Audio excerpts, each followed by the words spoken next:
بسم اللہ الرحمن الرحیم الحمد للہ رب العالمین وصلی اللہ وسلم وبارک علی عبدہ ورسول محمد وعلی آلہ وصحبہ اجمعین وعلی من تبعہم بإحسان الی یوم الدین اما بعد۔ شیخ محمد بن جمیل زینو رحمہ اللہ نے جہاد، ولا اور احکام کے مسائل میں دوسرا سوال ذکر کیا ہے، اس کا تعلق ولا اور برا سے ہے۔ الولا والبرا ایک ایسا معروف لفظ ہے عقیدے کی زبان میں، جس کے سلسلے میں اہل علم نے کہا کہ یہ ایمان کی بنیادوں میں سے ہے اور ایمان کی اہم ترین تقاضوں میں سے ہے۔ لیکن یہ افسوس کی بات ہے کہ ہمارے درمیان یہ لفظ مشہور نہیں ہے، جبکہ عقیدے کی بنیادوں میں سے ہے۔ ابراہیم علیہ السلام کی ملت ہے۔ ولا کسے کہتے ہیں؟ ولا کا مطلب ہے کہ اللہ سے محبت کرنا، اس کے رسول سے محبت کرنا، اس کے دین سے محبت کرنا، اور جو شخص اللہ اس کے رسول سے محبت کرتا ہے، دین پر چلتا ہے، اس سے دین کی وجہ سے محبت کرنا، اسے کہتے ہیں الولا۔ اسلام یہ کہتا ہے کہ الولا یعنی ایمان والوں کا جو رشتہ توحید کی وجہ سے قائم ہوتا ہے، وہ بسا اوقات خون کے رشتے سے بھی بڑا ہوتا ہے، جو توحید کی وجہ سے قائم ہوتا ہے رشتہ۔ حضرت نوح علیہ السلام کو آپ دیکھیے، نوح علیہ السلام نے اپنی قوم کو 950 سال تک دعوت دی، تھوڑے لوگ مسلمان ہوئے، اور پھر اللہ سبحانہ و تعالیٰ کے حکم سے اللہ تبارک و تعالیٰ کا عذاب اس زمین پر آیا، اور عذاب کی شکل یہ تھی کہ زمین سے اور آسمان سے پانی کے دروازوں کو کھول دیا گیا، زمین سے چشمے پھوٹ پڑے، اور آسمان سے موسلا دھار برسات، اور ہر طرف سے پانی، اور پوری کی پوری دنیا غرق ہو گئی۔ اور انہی غرق ہونے والے لوگوں میں سے نوح علیہ السلام کا اپنا بیٹا بھی ہے، جس کا ذکر قرآن کریم میں اللہ سبحانہ و تعالیٰ نے کیا کہ نوح علیہ السلام نے اپنے بیٹے کو دیکھا موجوں کے درمیان، تو نوح علیہ السلام نے اپنے بیٹے سے کہا ہمارے ساتھ سوار ہو جاؤ، تو اس نے کہا کہ میں پہاڑ پر چلا جاؤں گا اور پہاڑ مجھے بچا لے گا۔ تو نوح علیہ السلام نے کہا کہ نہیں، اللہ کے عذاب سے کوئی آج بچانے والا نہیں ہے۔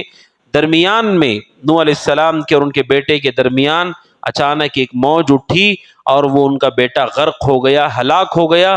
اور پھر اللہ سبحانہ و تعالیٰ نے نوح علیہ السلام سے کہا کہ اے نوح، وہ تمہارے گھرانے میں سے نہیں ہے، کیونکہ اس کا عمل صالح نہیں ہے۔ اب غور کیجئے، نوح علیہ السلام کے ساتھ کشتی میں جو سوار لوگ ہیں، ان میں مسلمان ہیں، توحید پرست ہیں، لیکن خود نوح علیہ السلام کا سگا بیٹا اس میں شریک نہیں ہے، اور اس کے مقابلے میں کشتی میں جانور بھی ہیں، جانوروں کے جوڑوں کو جگہ دی گئی ہے۔ اللہ کے حکم سے نوح علیہ السلام نے جانور کے جوڑوں کو رکھا ہے، لیکن ان کے بیٹے کو جگہ نہیں دی گئی۔ کیوں؟ کیونکہ وہ مشرک تھا، کافر تھا، اللہ تعالیٰ نے توحید پرستوں کے ساتھ اسے جگہ نہیں دی ہے۔ یعنی نوح علیہ السلام کا یہ خون کا رشتہ ٹوٹ گیا، لیکن توحید پرستوں کا رشتہ نوح علیہ السلام سے نہیں ٹوٹا، وہ نجات پا گئے، اور کشتی کو اللہ نے جودی پہاڑ پر ٹھہرایا، پھر اس کے بعد زمین پر اللہ تعالیٰ نے نسل کو انسانوں کے بڑھایا۔ تو اس سے پتہ چلتا ہے کہ توحید کی بنیاد پر جو رشتہ قائم ہوتا ہے، وہ بسا اوقات خون کے رشتے سے بھی اوپر ہوتا ہے۔ یہ رشتہ توحید کی بنیاد پر ہے کہ ہم کسی سے محبت کرتے ہیں اللہ کی وجہ سے، اللہ کے لیے، کہ یہ توحید پرست ہے اور یہ متبع سنت ہے۔ کیوں؟ کیونکہ اللہ سے محبت کا تقاضا یہ ہے کہ اللہ جن سے محبت کرتا ہے ہم ان سے محبت کریں۔ اسی لیے سیدھا سا اصول یہ ہے، اگر کوئی شخص اپنے آپ کو مسلمان کہتا ہے اور وہ مسلمان کو ناپسند کرتا ہے توحید کی وجہ سے، اس کی توحید کو ہی پسند نہیں کرتا، اس کے دین پر عمل کو پسند نہیں کرتا، وہ اسلام سے خارج ہے اور کافر ہے۔ وہ اگر کوئی آدمی کسی مسلمان سے بغض رکھتا ہے اس کے دین کی وجہ سے، کیوں؟ جب آپ یہ کہہ رہے ہیں مجھے اللہ سے محبت ہے، اس کے دین سے محبت ہے، تو جو آدمی کا سینہ اور دل اس توحید کو لیے ہوئے آپ کو وہ پسند نہیں ہے، اور اس وجہ سے کہ توحید اس کے اندر ہے، تو پھر ہمارا ایمان کہاں باقی ہے؟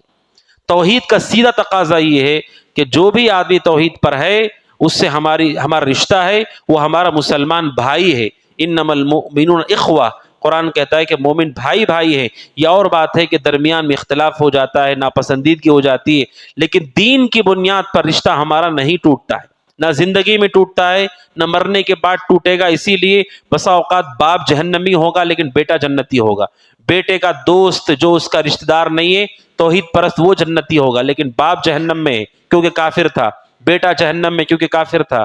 یعنی یہ رشتے ایمان کی بنیاد پر جو قائم ہیں وہ کبھی نہیں ٹوٹیں گے۔ لہٰذا اللہ سے محبت کا تقاضا یہ ہے کہ سارے اہل ایمان سے ایمان کی وجہ سے محبت ہو، توحید کی وجہ سے محبت ہو۔ ہمارے شہر کا ہے، ہماری زبان بولتا ہے، ہمارے ملک کا ہے، ہمارے رنگ کا ہے، ہمارے خاندان کا ہے، ان بنیادوں پر نہیں، یہ جاہلیت کے امور ہیں۔ ہماری محبت کی بنیاد یہ کہ وہ توحید پر ہے۔ چونکہ اللہ سے ہم سب سے زیادہ محبت کرتے ہیں اور اس کے لیے اپنے جان مال اولاد کو قربان کرنے کے لیے تیار ہیں، رسول سے سب سے زیادہ محبت کرتے ہیں، ان کے لیے سب کچھ قربان کرنے کے لیے تیار ہیں، تو جو آدمی اتنے کروڑوں انسانوں میں سے ان سے محبت رکھتا ہے، ان سے ہماری محبت ہے۔ اگر کسی کو محبت نہیں ہے تو اسے ایمان کا جائزہ لینا چاہیے۔ ابراہیم علیہ السلام نے اپنے والد سے بھی برات کا اعلان کر دیا کہ میرا ان سے کوئی تعلق نہیں، چونکہ وہ کفر پر تھے۔ ابراہیم علیہ السلام نے ان سے بھی اپنا پلہ جھاڑ لیا کہ میں ان سے برات کا اعلان کرتا ہوں۔ اخلاق اپنی جگہ ہیں، حسن سلوک اپنی جگہ ہے، لیکن جو محبت ہے وہ دین کی بنیاد پر ہے، وہ لا الہ الا اللہ کی بنیاد پر ہے، اللہ کے دین کی بنیاد پر ہے، رسول کی محبت کی بنیاد پر ہے۔ اسے کہتے ہیں الولا، کہ ہماری محبت دین کی بنیاد پر ہو، اور یہ ایمان اور ہمارے عقیدے کا مضبوط حصہ ہے۔ اسی کو شیخ نے ذکر کیا ہے۔ ولا کیا ہے؟ کہتے ولا یہ ہے کہ ہم محبت کریں، اور محبت اہل ایمان سے، اللہ سبحانہ و تعالیٰ سے، اس کے رسول سے، اور سارے اہل ایمان سے، اور ان کی نصرت کرنا، ان کی مدد کرنا، ان کی تائید کرنا، یہ ہے الولا۔ اور انہوں نے دلیل ذکر کی، اللہ سبحانہ و تعالیٰ کہتا ہے والمؤمنون والمؤمنات بعضهم اولیاء بعض، کہ مومن مرد اور مومن عورتیں آپس میں ایک دوسرے کے اولیاء ہیں، آپس میں ایک دوسرے کی محبت کرنے والے دوست ہیں۔ اور اللہ کے نبی صلی اللہ علیہ وسلم نے فرمایا المؤمن للمؤمن کالبنیان یشد بعضه بعضا، کہ مومن ایک دوسرے کے لیے دیوار کی طرح ہے، جس طرح دیوار کی ایک اینٹ دوسرے اینٹ کو طاقت دیتی ہے، اسی طرح تمام اہل ایمان ہیں، سارے اہل ایمان کی مثال دیوار کی طرح ہے۔ لہٰذا الولا کا تقاضا یہ ہے کہ سارے اہل ایمان سے محبت ہو، بغیر کسی تفریق کے، رنگ و نسل و خاندان اور ملک اور قبیلے کے، صرف توحید کی بنیاد پر، دین کی بنیاد پر، اسے کہتے ہیں الولا۔ اور اس میں جتنی کمی ہے اسی قدر ایمان میں بھی کمی ہے۔ صحابہ اکرام میں سے جو مہاجرین تھے مکہ کے رہنے والے، اور انصار تھے مدینہ کے رہنے والے، ان دونوں کے درمیان شہروں کی کوئی تفریق نہیں، ایمان کی بنیاد پر سب جمع ہو گئے، مال کی بنیاد پر کوئی تفریق نہیں، خاندان کی بنیاد پر کوئی تفریق نہیں، توحید کی بنیاد پر وہ جمع تھے۔